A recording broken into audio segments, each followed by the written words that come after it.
Hindi kami required but we want to. As in, even doon sa landslide sa Cebu, yung sa dump site, as standard operating procedure namin to reach out. So, first of all, yung mga food and non-food items. Second, kailangan ba to ng financial assistance to repair their homes? Third, may medical bang mga gastos? Fourth, burial assistance. Bukod sa family food packs, handa ring magbigay ng tulong pinansyal, medikal o maging burial assistance ang Department of Social Welfare and Development o DSWD para sa mga naapektuhan ng bagyong Basyang.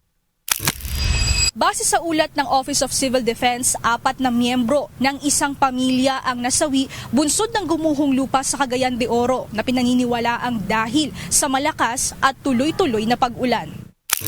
Kaya naman nagpapatuloy ang pakikipag-ugnayan ng ahensya sa bawat lokal na pamahalaan na mangangailangan ng assistance sa kani-kanilang mga nasasakupan. So I would like to assure the public na no matter what the ill effects of Basyang will be, there will be more than enough response from both the local government and the national government. Samantala, tiniyak naman ng DSWD na palalakasin nila ang guidelines kaugnay ng pagpapatupad ng anti-EPAL o anti-credit grabbing rule sa pamamahagi ng ayuda. Ayon sa ahensya, ang kanilang mga social worker ang magsisilbing primary line para maiwasan ang pamumulitika sa aid distribution. May karapatan din nila silang ipahinto ang pamamahagi ng ayuda sakaling mapatunayang may mga politikong umiepal dito. So ang amin, we will keep on using our existing guidelines in our existing program memo circulars is i-strengthen lang. Pero nandyan na siya eh. We've been using it already. We will not deploy our people in payouts or payout centers pagka may mga politiko.